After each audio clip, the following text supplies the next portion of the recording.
মুমিনুল হককে রীতিমতো আলিঙ্গন করলেন মোসাদ্দেক হোসেন সৈকত। কেনই বা করবেন না? এক ওভারেই শান্ত সৈকতের আউটে ম্যাচ যেখানে হাতছাড়া হয় হয় অবস্থা, সেখান থেকে দুই তরুণ ব্যাটারকে নিয়ে ম্যাচ জিতিয়ে মাঠ ছেড়েছেন আবাহনীর এই মিডল অর্ডার ব্যাটার। মুমিনুলের পারফরম্যান্সে মুগ্ধ দলটার হেড কোচ হান্নান সরকারও।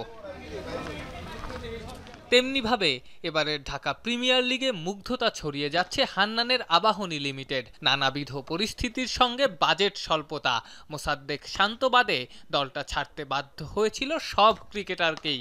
সেখানে দল গড়েছে রাব্বি, জিসান, মৃত্যুঞ্জয়, রিপন, অহিনদের মতো তরুণদের নিয়ে। তাতেই প্রথম ম্যাচ হারের পরও টানা 5 জয়ে টেবিল টপ আকাশি হলুদরা। আবাহনী যেন ঠিক আবাহনী। আমার কাছে সবচেয়ে বড় যে জিনিসটা মনে হচ্ছে এই টিমের, সেটা হলো টিম বন্ডিংস। আপনি দেখবেন প্রতিটা প্লেয়ার চ্যাম্পিয়ন হতে চায়। আপনি শান্ত থেকে শুরু করে মোসাদ্দেক থেকে শুরু করে একদম নতুন জিশান, ইভেন অহিন থেকে শুরু করে টিমের বাইরে যারা রয়েছে সবাই চ্যাম্পিয়ন হওয়ার জন্য খেলছে।